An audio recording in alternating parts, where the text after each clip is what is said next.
ஸ்ரீ ஆண்டாள் அருளிச் செய்த திருப்பாவை 15ஆம் பாசுரம். எல்லே இளங்கிளியே, இன்னும் உறங்குதியோ?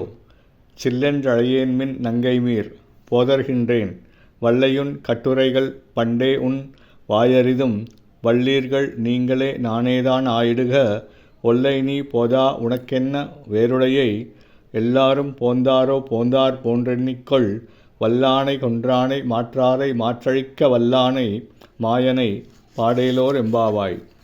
பொருள்: இளங்கிளி போன்ற பெண்ணே, என்னே என்னே, நீ இன்னும் உறங்குகிறாயே என்றெழுப்பச் சென்ற தோழியர்கள் கூற, பெண்களே, இதோ வருகிறேன், சிறு சிறு என்று என்னை அழைக்காதீர்கள் என்று உறங்கிக் கொண்டிருந்தவள் கூற, மீண்டும் எழுப்ப வந்தவர்கள், உன் வாய்ப்பேச்சினால் நீ வல்லமை உடையவராய் இருக்கின்றாய் என்பதனை நாங்கள் முன்பே அறிந்த ஒன்றுதான் என்று கூற, அவளோ, நீங்கள்தான் வாயாடிகளாக இருக்கின்றீர்கள், ஒருவேளை நானே தான் அப்படியாகவே இருந்துவிட்டு போகின்றேன் என்று கூற, எழுப்ப வந்தவர்களோ, உனக்கென்று தனி உடைமையை உடையவளாய் இருக்கிறாய் என்று சொல்ல, அவளோ, எல்லாரும் வந்துவிட்டார்களா என்று வினவ, வந்தார்கள், அவர்களை நீயே எண்ணி பார்த்துக்கொள் என்றனர்.